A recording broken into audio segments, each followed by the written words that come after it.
They may call it Cupcake Week across the SEC, but all eyes in Tuscaloosa are intent, and it's on someone who won't even play. Tua Tagovailoa is back at Bryant-Denny Stadium. Everyone just trying to get a glimpse of him. 2 weeks from now, the College Football Playoff Committee will pick their Final Four teams. But what if they didn't just have to pick 4? We have one potential model why playoff expansion could be something where everybody wins. Imagine that. You're watching CBS 42 College Football Saturday pregame, presented by Pepsi.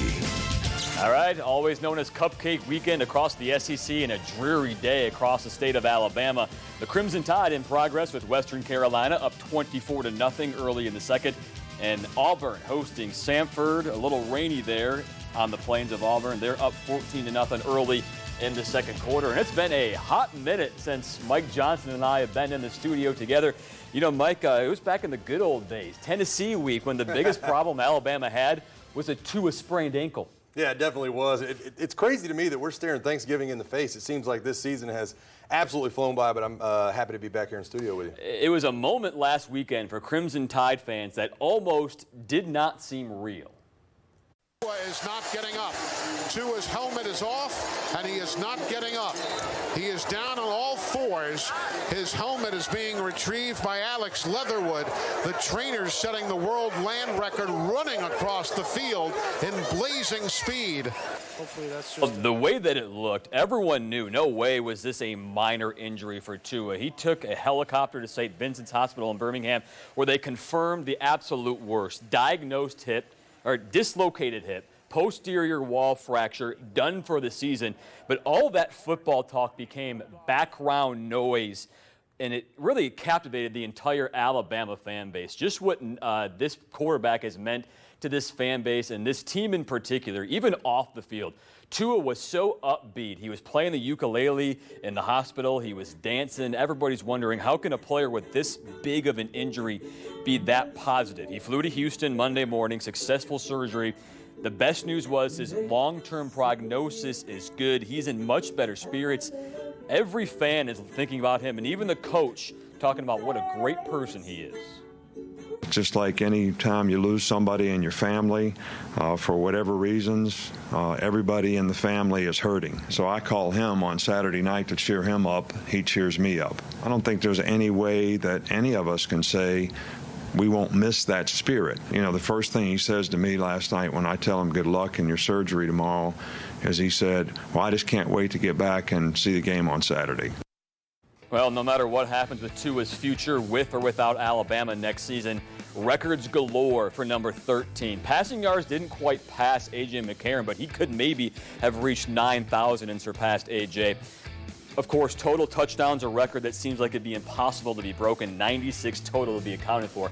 But, Mike, when you're looking way down the road, let's say 20 years from now, what Tua Tagovailoa did with this team, what do you think people are going to remember, number one? Well, I think first and foremost, his legacy on the field is second to none. When you look at Alabama quarterbacks and you look at specifically 2nd and 26 against Georgia, but you also look at the way he handled things with Jalen Hurts and that entire quarterback scenario, and you look at the way really he's changed Nick Saban. He's changed his program in a lot of different ways, specifically Nick Saban. But I think it's off the field, and I think it's the maturity that he showed for such a young kid, and I think it really is the attitude he brought to the field. When you talk about having kind of wearing his faith on his sleeve in a place like Alabama, that's a huge thing. And I think he's going to be remembered for his numbers, incredible numbers, almost a 200 career passer rating right now. If he never plays another down in Alabama uniform, his numbers are still off the chart. But for the person he is, I think that's what Alabama fans are going to miss the most. He really has changed the entire dynamic when it comes to Alabama quarterbacks. That passer rating, 199.4. That is an NCAA record right now. Justin Fields might have a chance to beat that, whatever happens with his career. Would it be any indication, any kind of move to think about Tua maybe coming back to Tuscaloosa next year? It's so far-fetched right now. Yeah, it really is. And I think a lot of things have to fall into place. First of all, you have to look at where he is as far as the draft goes.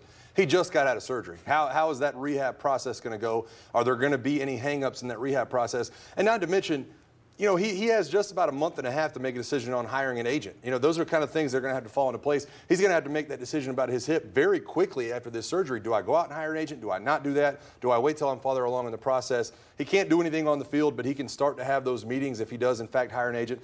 A lot of things left to fall into place. I think that Tua's going to make a smart decision. for my money, he's gone. I think it's time for Alabama fans to turn the page. It's the Mac Jones show or Talia or whoever you're rooting for. But I think Tua's probably played his last game if you're asking me. And now that we've seen that Tua is okay, you got to wonder, how does Alabama's playoff prediction look? If you ask one guy at CBS, may not be as doom and gloom as you think. If Alabama comes in here and beats Auburn without Tua, they deserve to be number 4. That would be a more impressive thing than before. Well, with that, Derry Danielson is always going to maybe talk highly about the SEC, just the fact that he works for CBS, that's where his paycheck comes. But he's got a couple of very good points. Just the fact that you look at this playoff situation with Alabama, how it all shakes out with Utah and Oregon right behind them. Number one, you got to think that Alabama being ahead of Oregon right now, before maybe even beating Auburn next week as a trump card over the Ducks, could be the nail in the coffin for Alabama to maybe get in over Oregon. But we want to do something here on College Football Saturday, showing you a couple of blind resumes just to give you the fact that throwing out bias. You do know, Mike, that teams like Alabama and LSU all have that bias. Let's say Georgia loses to LSU in the SEC championship game. You got to have a number 4. So many one-loss teams want to say that they are going to make the claim to be number 4. You look at this blind resume, which team do you like?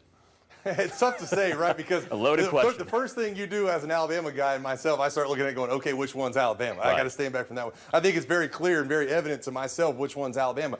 I mean, listen, they all have their ups and downs. I think all 4 of these teams are very evenly thought of. You can look at strength of schedule, strength of record. You can look at what they've done against top 25. I think these are all talented football teams. You're going to look here at number 2 team, obviously right now, see that 13 and 17 on there and think, okay, they've probably got the best resume. But you don't know who those teams are. When you look at it blindly, you don't know who those teams are. You don't know what the injury impacts have been. And really, it's kind of tough to piece together if you're not part of the committee and you don't have the whole picture. Well, the committee can try and claim all they want to have a blank slate.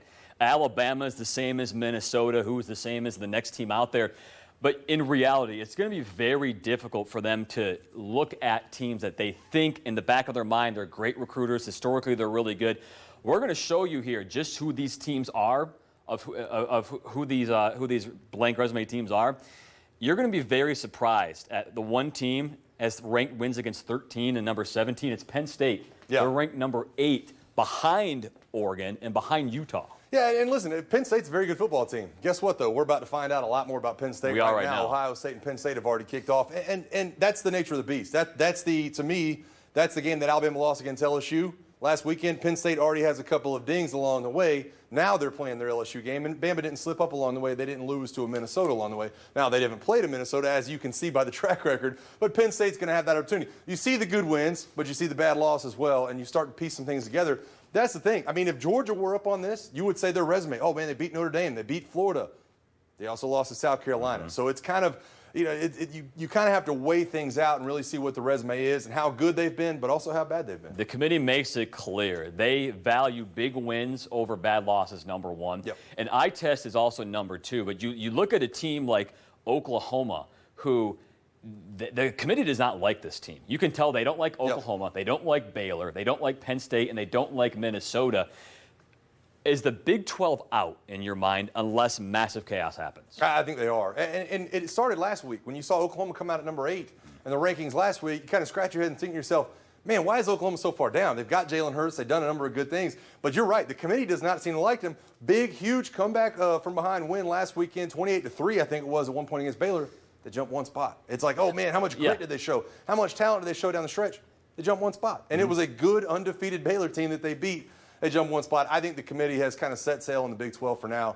Just the way that Texas looked against an LSU football team, some of the other cross-conference games, Big 12 just haven't been very good. Pac-12 does not want chaos. They want Oregon and Utah, the 2 teams in the debate with Alabama right now. And we're going to talk all about that in the next couple of weeks. All right, coming up on College Football Saturday, Bo Nix coming to an end on his freshman year at Auburn. What are the chances that he can become a championship caliber quarterback? We're going to sit down with his dad, Patrick, coming up on College Football Saturday. And Tua Tagovailoa, of course, maybe he goes to the NFL, most likely, but what about that future in the pros? Has Tua's NFL stock really plummeted that much? Mike gives his thoughts next.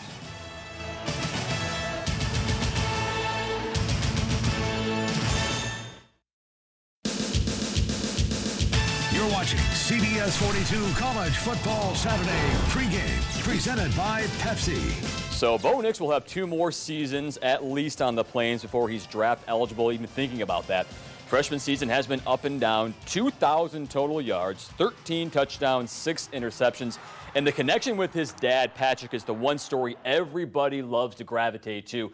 You got to be like Patrick. That Oregon game, images of Patrick Nix to Frank Sanders beating Florida back in 1994.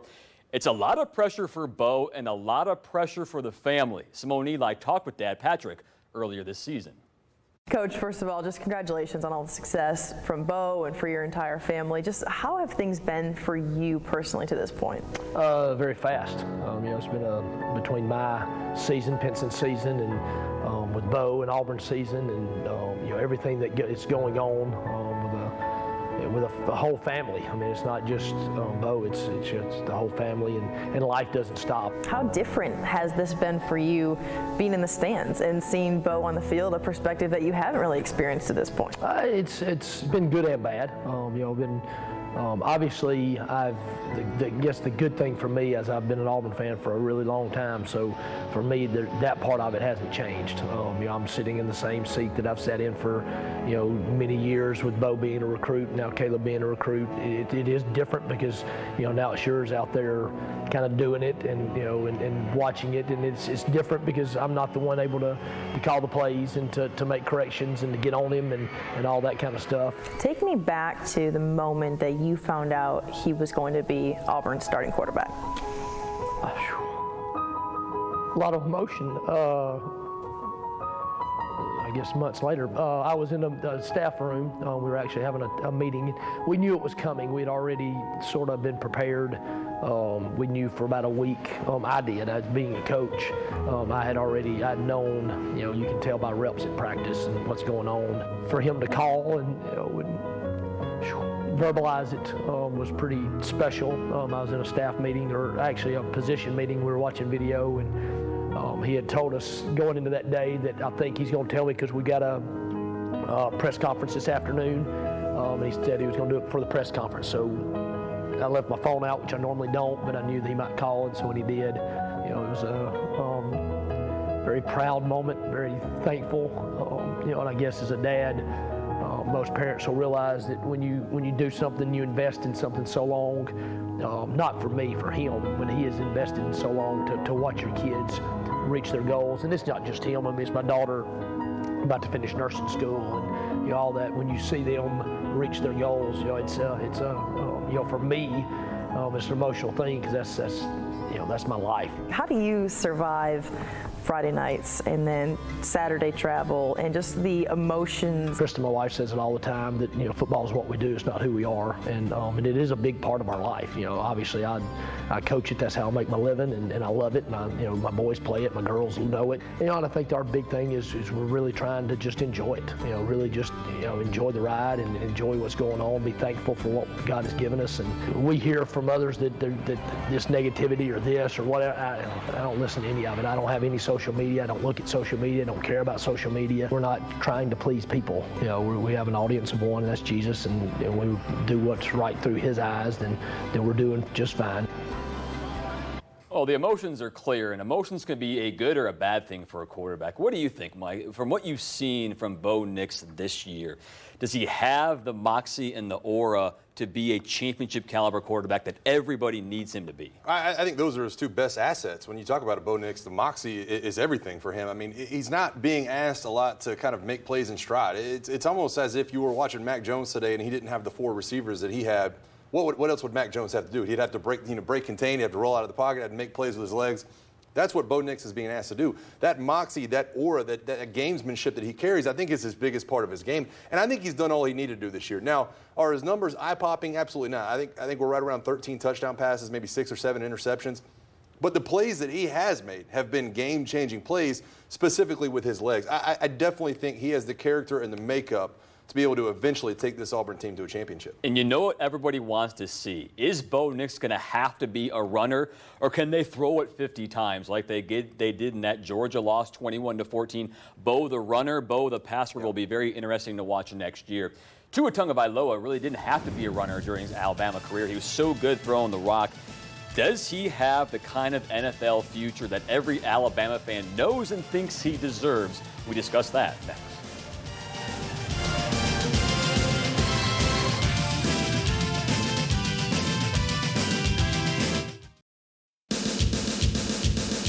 You're watching CBS 42 College Football Saturday pregame, presented by Pepsi. Looking ahead to the 2020 NFL draft class of quarterbacks. Eligible guys right now expected to go in the first 3 rounds. The most uncertain name, obviously, is Tua Tagovailoa. Once a surefire top 5 pick, some analysts, Mike, are saying that he could even fall out of the first round. Is that a little much to say? I definitely think it is, and we've talked about this before. I think whoever passes on a Tua Tagovailoa is absolutely going to regret it. And I think if you're Tua, you have to look at this in 2 different ways. First and foremost, how do I feel? How does the hip feel? Do I feel like I can make an impact? If I'm a first-round quarterback, I will probably be asked to make an impact in year 1. The other thing is, how many teams in the NFL need a quarterback? When you look around the NFL, I mean, Minnesota Vikings, you're looking at the, not the Baltimore Ravens, but look at West San Diego Chargers. Drew Brees is not going to play in New Orleans forever. Tom Brady's close to hanging him up. Miami needs a quarterback. I mean, when you look around the NFL, so much turnover in terms of quarterbacks we've seen for a really long time. A lot of these teams are going to be looking for a franchise-changing quarterback. There ain't a lot of Tua Tagovailoas growing on trees around the NFL right now. So I think any NFL team would be ridiculous to pass up Tua if given the opportunity, even at the back end of the first round, and let him go to the second round. I think it's crazy. But let's say he's not really 100% healthy till maybe mid-September.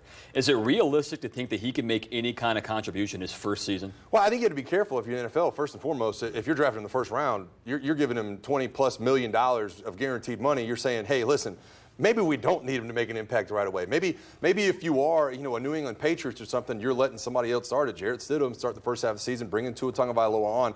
Or maybe you're a Minnesota Vikings, where Kirk Cousins still under contract, making a ton of money, but you say, you know what? In the long run, not worth $30 million a year. I think that's one of those things you have to kind of take into effect, because Tua Tagovailoa, it's a hip injury. You don't want to put him on the field against all those grown men in the NFL if he ain't ready to go. So I think you have to be careful. But, again, I think you're ridiculous if you pass on a guy like that and let him slip into the back in the second round. Whoever he goes to, they're going to get a guy who loves his teammates. He's at senior day right now for Alabama.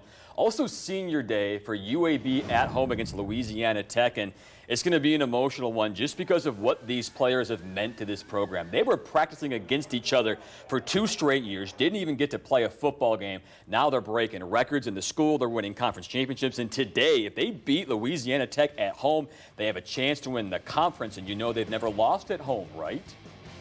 We've always talked about playing for all these people that brought our program back, and that's what we do, anytime, especially when we're at home.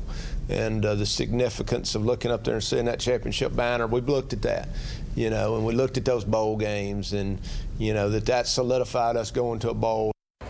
Well, you can easily call it the best class in the history of UAB football. It's down to Louisiana Tech, UAB, and Southern Miss to win that Conference USA West. And Bill Clark is going to have a lot of teams wanting him as their coach next season.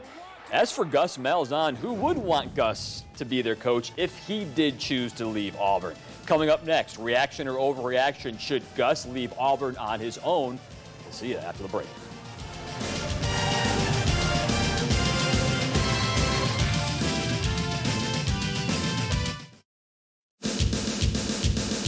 You're watching CBS 42 College Football Saturday pregame, presented by Pepsi. Gus Malzahn needs to leave. He needs to find somewhere else to go. If you keep beating your head against the wall, you're still going to get the same result. You're going to have a headache, and I don't see much of a path forward for him. Even if he wins this game, okay, it will be devalued. You guys know that. We know Paul Feinbaum never one to pass up on a controversy, and he's not wrong about if Auburn does beat Alabama, devaluing that win. But it begs to question Gus Malzahn's future. We did hear Alan Green, the athletic director, say yesterday that Gus has a job. They're not going to get rid of him. He loves what they're doing with Auburn football. But it brings us to reaction overreaction. Gus Malzahn on his own. Should he leave Auburn regardless of if they want him or not? It's a tough question, and I try to be the voice of Auburn fans when talking about this topic, which is not a natural thing for me, obviously, being an Alabama guy. But you're better at it now, though. The Auburn people that I talk to, and there seems to be this kind of feeling. Gus can do more with less at Auburn. It seems like there's never a huge letdown season. He's always able to bring players along. Can Gus do more with more? I think is the question a lot of Auburn fans' mind. When he has the greatness in certain places that he needs it, can he get them to the championship? I'm not sure that Auburn's fans, their goals for the football team and Gus Malzahn's goals for the football team always line up. And I think that leads to a rift between the fans and Gus Malzahn. Now, Gus Malzahn loves Auburn. I'm sure a lot of Auburn fans love Gus Malzahn. But if I am Gus Malzahn, I'm taking a long look at what can I do with this program? Have I already hit the heights that I can possibly take them to? I think it's a question he has to answer. And I think he has to look at the other opportunities and say, what heights can I take that program to if I bounce somewhere else? So I think Auburn fans want championships. And Gus Malzahn has not delivered that in a little while. And I think everybody on both sides is starting to get a little bit restless. Why would he deny a $10 million plus buyout in the next 3 years, though, is my question. Yeah, I don't know if he does. I really don't know if he does. You can't. Yeah, you can't. And Gus has to make those decisions. Gus is not going to make a financial move, in my opinion. Gus is going to say, you know what, I've got money in the bank. I've done a lot. For a guy that was a high school coach 10 years ago or 15 years ago, I've done a ton. Where can I go now and leave a legacy that I will be loved forever? I think has got to be the foremost question on Gus's mind. Alan Green has a lot on his plate. Every AD in a big-time program has a lot on their plate, including Greg Byrne at Alabama. What would happen with this Crimson Tide football team after Nick Saban decides to retire? Jack Royer goes one-on-one with the Bama AD next.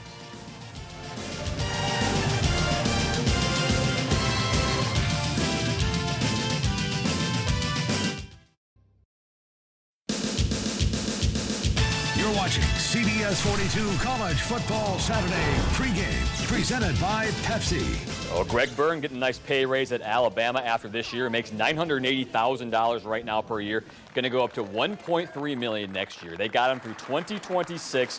Final year of the contract would be $1.5 million a year.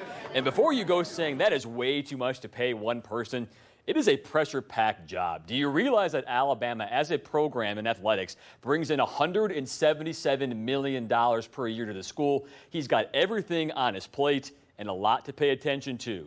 Bama's AD, Greg Byrne, with Jack Royer, one-on-one. That's right, Brees. Greg Byrne is 47 years old. You may think that's young to be the athletic director at a major school like Alabama, but that youth has endeared him to fans of all ages. I sat down with Byrne in Tuscaloosa to talk about the future, football scheduling, and his well-known and now well-followed Twitter account.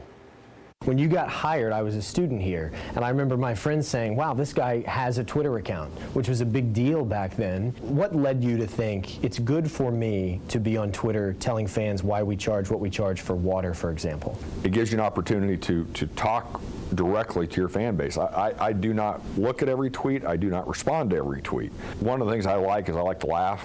I like to have a fun time with what I do, and so Twitter's also been a way for me to engage and show, hey, there's a human side to me. There is a sense of humor there, and try to be witty and have some fun. When you talk about the Crimson Standard, young people watch, certainly the older generation of fans will be watching. How do you communicate? What would you say to both of those groups of people? The ones who like the fancy new lights, love the 10-year plan, excited to bring their kids to it someday, and the ones who are having their season tickets changed and having to adjust to that change. What do you say to each of those groups? One is that we care about all of them.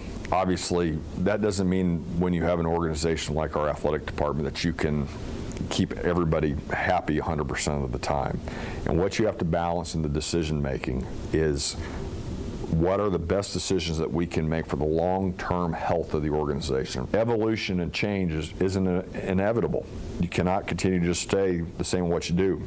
CBS 42 has to change, right? Has to change with the times. Where is our industry going? Where is our enterprise of college athletics going? And we need to make sure at Alabama that we're on the front end of that.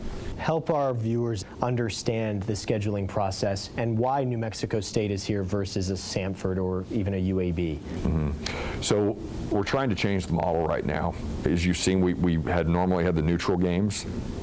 And we're moving those now to more home and homes. We'll still mix in some of a group of five or what is an FCS team, who those are, what we're doing with those. We've been comfortable with the model that we have, but we are evolving in what we're doing from a scheduling standpoint. As far as those five, though, you see those staying generally what they've been in the past in terms of where you look for those. You don't see a Samford. I'm using that purely as an example. Right. A team like that's not necessarily going to come here. We've been getting comfortable with the model that we've been using. I hear you. What does this program look like to you 10, 20, 30 years from now? What change do you hope long-term you can affect from 30,000 feet?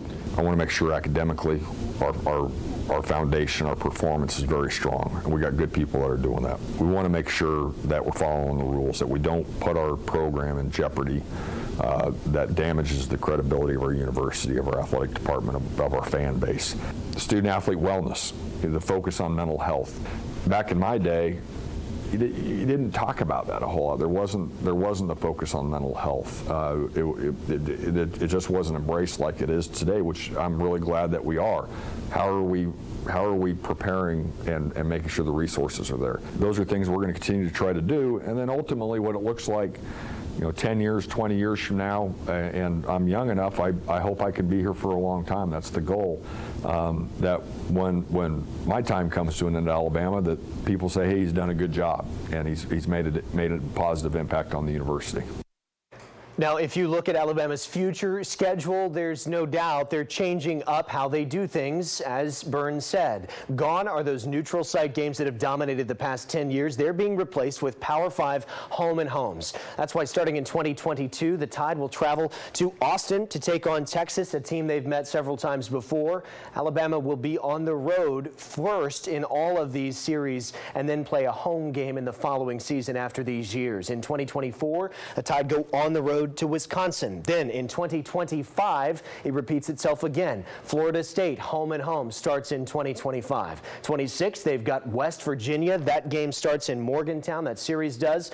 The two last played back in 2014. Then in 2028, Notre Dame, always a highly anticipated series, gets underway. And finally, in 2032, that's a long way off, but close for the Crimson Tide, when they'll kick off a home and home with Oklahoma. And Brees, with the playoff committee putting a ton of stock in non-conference schedule difficulty, you're going to see this trend continue across the country. Brees, back to you.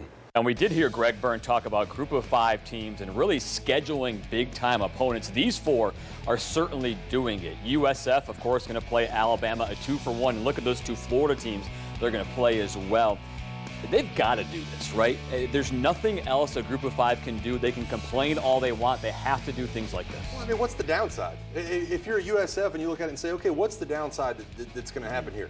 Either they come in and win, and Alabama comes in and beats a USF, and you say, oh, well, that was probably supposed to happen. Alabama, historically, one of the top teams in the country every single year. Okay, well, we lost to an Alabama. If you do put up a good fight, and you do put up, one of those games where you maybe they win by a touchdown, maybe you win by a field goal, then all of a sudden you have that resume builder. Either way, even if you do lose by a field goal or a touchdown, it's a resume builder if you're USF. So I don't see any downside. I think when you look at it and you are some of these mid-major teams, go out there and schedule these games. You can get some of these teams in your own backyard, and you can say, hey, bring them in and play. We can play 2-for-1. You can do some really good things, and there's really not that much pressure on your program. The times they are changing with scheduling, and a lot of people hoping times are changing with a playoff formula. What if I was to tell you there is an 11-team model that makes a lot of sense, has a couple of hiccups that have to get through, that could really turn college football upside down and make a lot of people happy? It's next.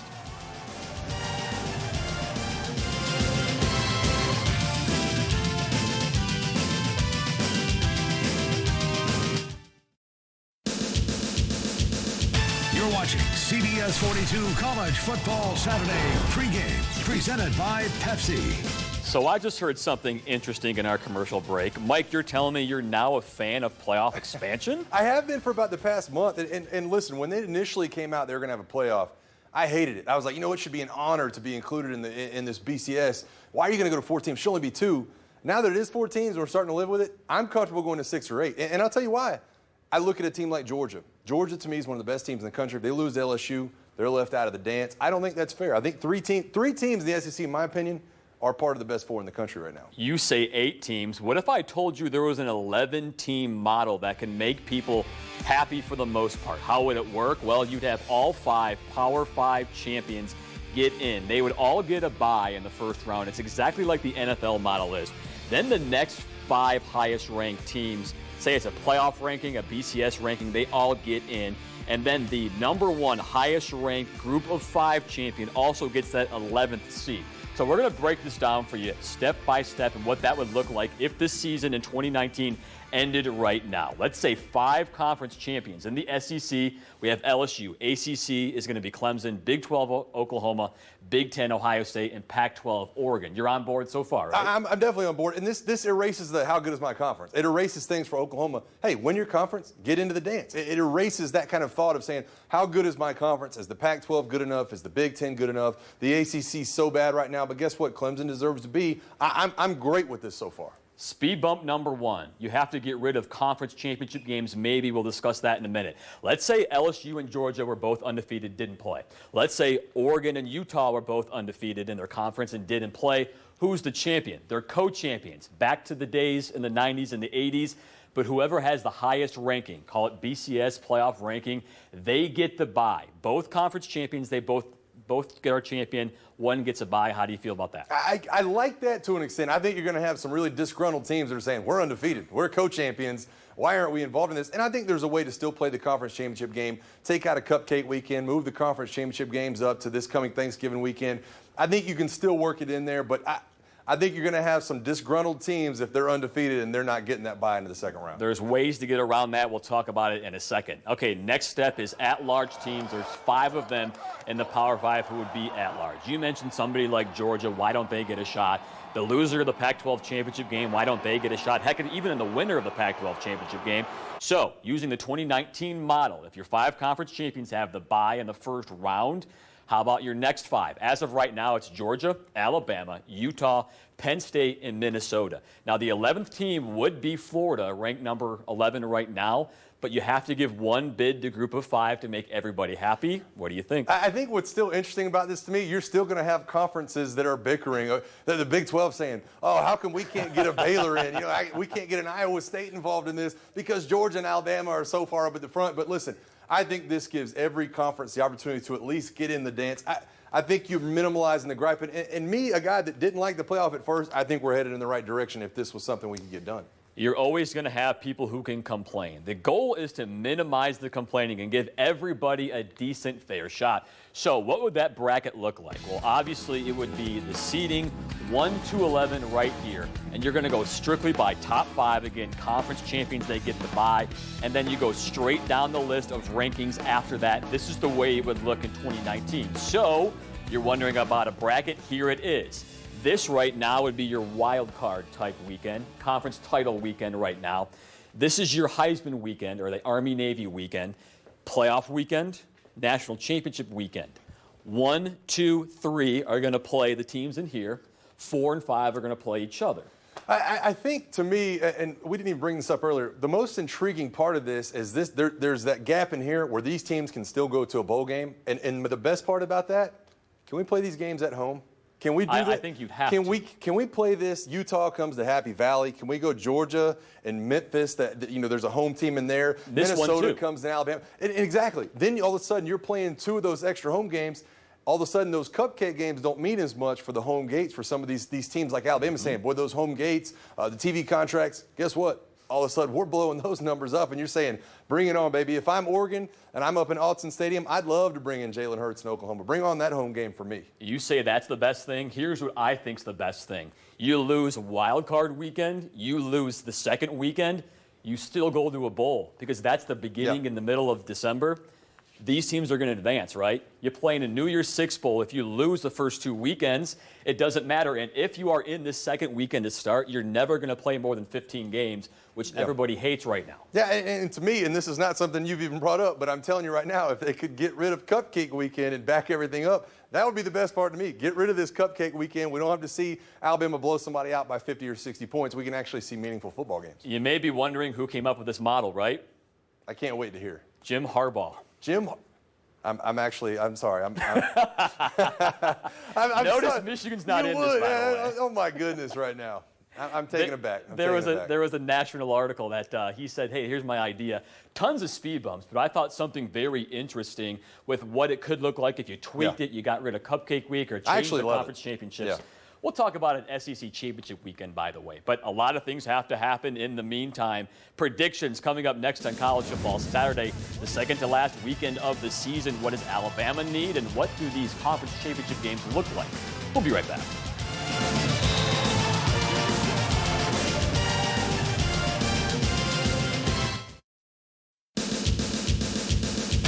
watching CBS 42 College Football Saturday pregame, presented by Pepsi. It's halftime in Columbus, Ohio. Ohio State up 14-0 on Penn State, and they feel like it could be much worse. The Buckeyes fumbled inside the 10. That's why it's not 21-0.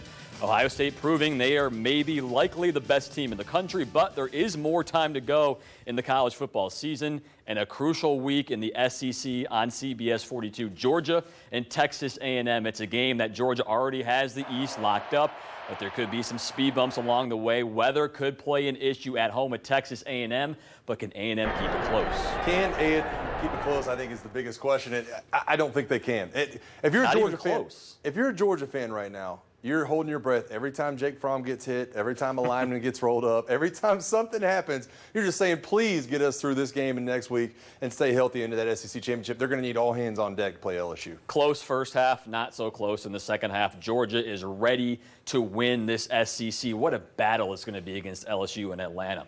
In the Big 12, Texas is not technically out of making the title game. You may think they are. Baylor beats them today. They will be the team that faces Oklahoma in Dallas on December 7th. Jalen Hurts, though, Mike, is not on the other side of the football for Baylor against Texas. That's why I think this could be close. Yeah, listen, Baylor's a good team. I think they had all their eggs in the basket. It's two reasons. All their eggs in the basket last week, they had the big letdown. And Texas, to me, has better athletes than Baylor does at this point. I think the athletes end up winning out this week. I got Texas in this one. Texas has 4 losses, right? They have not had more than 75 yards rushing in those losses. That's why I'm going Baylor close again. Look at you. Jalen Hurts is not there. That's the difference. That's the only reason why Baylor lost to Oklahoma. I'm just saying. In the Big Ten, Michigan and Indiana call it the ultimate trap game for the Wolverines. They're playing Ohio State next week. That will define their season. There is a problem for Michigan. When you win 23 straight games against a team, something is bound to go wrong. I see this one really close in Bloomington. Michigan, to me, is I don't want to say hitting their stride. I don't think hitting their stride is the right word, but they've started playing like we thought Michigan would all year, in my opinion. Strong defense and just doing just enough offensively to be able to get it done. Michigan runs away with this game, in my opinion. I like what they've done so far. Michigan, to me, too many athletes, too much speed, too much toughness. I think they're finally starting to do what they should have been doing. I say it's close. Every game in the Harbaugh era against Indiana has been close. They need fourth down stops. They need overtime. I say Michigan wins, but 9.5 may not even be good enough. In the Pac-12, UCLA and USC. This is USC's last game of the year, actually, and they can still win the Pac-12 South if Utah loses one of their last 2 games. USC has the tiebreaker since they beat Utah. You know, USC's got the 4th hardest schedule in the country. I didn't even realize that. I don't think I realized it either because they haven't done what you thought they would do with it. And USC is one of those teams at the beginning of the year, you're saying, okay, Clay Helton, make or break season. You have all these things going on. Then the quarterback injuries start to add up, and all these other things start going on with USC. But I still think an extremely talented, extremely athletic football team. I think they're going to out-athlete UCLA in a lot of different ways, and Chip Kelly hasn't done enough at UCLA so far. They have 22 turnovers this year. That would be the only reason to me that they would lose this game. I don't think there's going to be sloppy play for USC. I agree. The Trojans win, and maybe Utah, if they lose a game, they go ahead and play the Oregon Ducks. But Oregon's got a game on the road against Arizona State tonight, and I'm telling you, Oregon has to be careful. Why?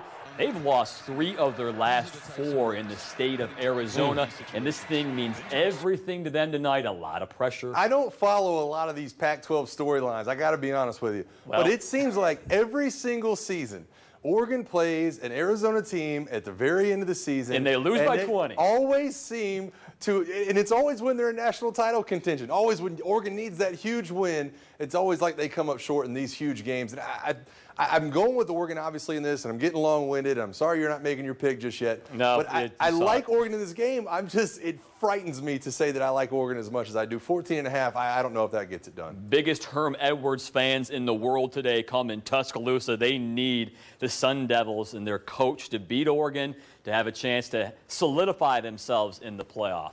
Of course, coming up on our post-game show, we'll have Alabama currently in progress with Western Carolina. Going into the third quarter right now, they were up 38-0 at the half. Auburn was up on Samford big as well. A gloomy day there down on the plains. They are up 31-0 at the half. Of course, we will have all of those games and press conferences coming up on our post-game show at 6 o'clock after the Georgia and A&M game. But, Mike, we can't finish the show without saying something about the Iron Bowl.